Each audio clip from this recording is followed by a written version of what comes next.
Video ਦੇਖਣ ਵਾਲੇ ਸਾਰੇ ਹੀ ਵੀਰਾਂ ਦਾ ਹਰਿਆਣਾ ਟਰੈਕਟਰ ਬਾਜ਼ਾਰ ਤੇ ਸਵਾਗਤ ਕਰਦੇ ਹਾਂ ਜੀ। ਜੇਕਰ ਤੁਸੀਂ ਵੀ ਸਾਡੇ ਚੈਨਲ ਤੇ ਪਹਿਲੀ ਵਾਰ ਆਏ ਹੋ ਤਾਂ ਸਾਡੇ ਚੈਨਲ ਨੂੰ ਥੱਲੇ ਦਿਖ ਰਹੇ ਲਾਲ ਬਟਨ ਨੂੰ ਪ੍ਰੈਸ ਕਰਕੇ ਨਾਲ ਹੀ ਘੰਟੀ ਦੇ ਬੈਲ ਆਈਕਨ ਨੂੰ ਦਬਾ ਕੇ ਸਬਸਕ੍ਰਾਈਬ ਜ਼ਰੂਰ ਕਰ ਲਿਓ ਜੀ।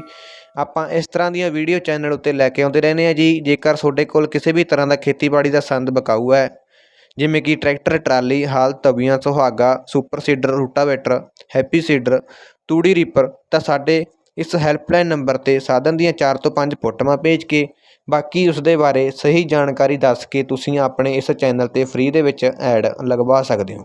ਹੁਣ ਆਪਾਂ ਗੱਲ ਕਰ ਲੈਂਦੇ ਹਾਂ ਜੀ ਫਾਰਮ ਟਰੈਕ 60 ਟਰੈਕਟਰ ਦੀ ਜੀ। ਫਾਰਮ ਟਰੈਕ 60 ਟਰੈਕਟਰ ਵਿਕਾਊ ਹੈ ਜੀ।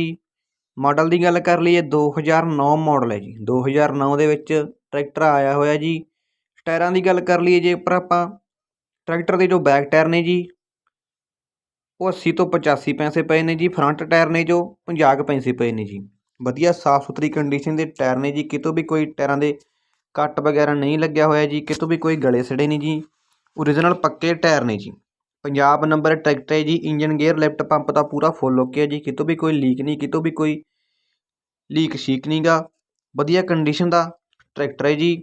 ਸ਼ੋਰੂਮ ਕੰਡੀਸ਼ਨ ਦੇ ਵਿੱਚ ਟਰੈਕਟਰ ਖੜਾ ਹੈ। ਰੰਗ ਪੇਂਟ ਦੀ ਗੱਲ ਕਰ ਲਈਏ ਨਾਲ ਦਾ ਓਰੀਜਨਲ ਪੱਕਾ ਰੰਗ ਪੇਂਟ ਹੈ ਜੀ।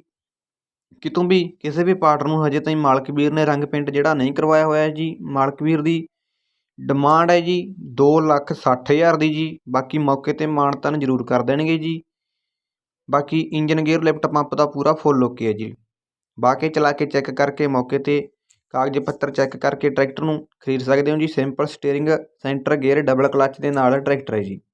ਡਿਸਕ ਬ੍ਰੇਕਾਂ ਲੱਗੀਆਂ ਹੋਈਆਂ ਨੇ ਜੀ। ਮਾਲਕ ਵੀਰ ਦੀ ਡਿਮਾਂਡ 2,60,000 ਦੀ ਹੈ ਜੀ। ਮਾਲਕ ਵੀਰਾਂ ਦਾ ਨੰਬਰ ਸਕਰੀਨ ਦੇ ਉੱਤੇ ਸ਼ੋਅ ਹੋ ਰਿਹਾ ਜੀ। ਤੁਸੀਂ ਇਹਨਾਂ ਨਾਲ ਗੱਲਬਾਤ ਕਰਕੇ ਮੌਕੇ 'ਤੇ ਚਲਾ ਕੇ ਬਾਕੀ ਚੈੱਕ ਕਰਕੇ ਜੀ ਕਾਗਜ਼ ਪੱਤਰ ਚੈੱਕ ਕਰਕੇ ਟਰੈਕਟਰ ਨੂੰ ਖਰੀਦ